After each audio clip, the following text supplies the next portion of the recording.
किसी छोटे से गांव में एक युवक रहता था जिसका नाम विक्रम था। विक्रम का सपना था कि वह एक दिन बड़ा किसान बनेगा और अपनी जिंदगी को बदल सकेगा। गांव में उसकी जमीन बहुत छोटी थी और वहां की मिट्टी भी बहुत कठोर और पत्थरीली थी। गांव वाले अक्सर उसे यह कहते, तुम अपनी जमीन पर मेहनत क्यों करते हो? यह जगह तो कभी उपजाऊ नहीं हो सकती। लेकिन विक्रम का विश्वास था कि मेहनत और धैर्य से वह कुछ भी हासिल कर सकता है। विक्रम ने ठान लिया कि वह अपनी जमीन को सुधारने के लिए दिन रात मेहनत करेगा। सुबह सुबह उठकर वह खेत में काम करने जाता, चट्टानों को तोड़ता, मिट्टी को भली भांति जोतता। कई बार उसने महसूस किया कि कुछ नहीं बदल रहा है और वह थक कर बैठ जाता। लेकिन फिर उसे अपनी मेहनत का फल पाने की उम्मीद दिखाई देती और वह फिर से काम में लग जाता। विक्रम ने हमेशा अपने प्रयासों से कुछ नया सीखने की कोशिश की।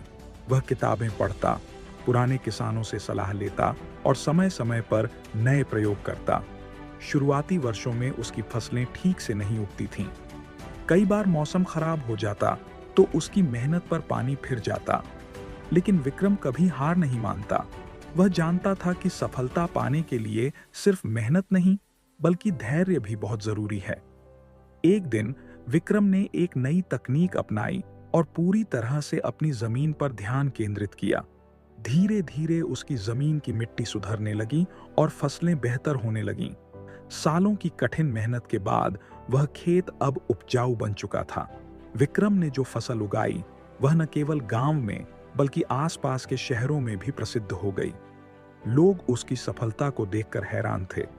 विक्रम के पास अब एक समृद्ध और फल फूलती जमीन थी। एक दिन गांव के एक बुजुर्ग किसान ने विक्रम से पूछा, तुम्हारी सफलता का राज क्या है? विक्रम मुस्कुराया और कहा, मेहनत और धैर्य, यही दो सबसे बड़ी ताकतें हैं।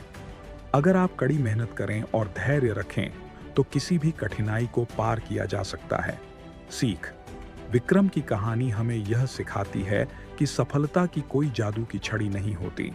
अगर हम कड़ी मेहनत करें और सही समय का इंतजार करें तो किसी भी लक्ष्य को हासिल किया जा सकता है। मेहनत और धैर्य दोनों एक साथ काम करते हैं और जीवन में बड़ी सफलता ला सकते हैं। विक्रम की तरह अगर हम कभी हार नहीं मानते और अपनी कोशिशें जारी रखते हैं तो अंत में सफलता जरूर मिलेगी।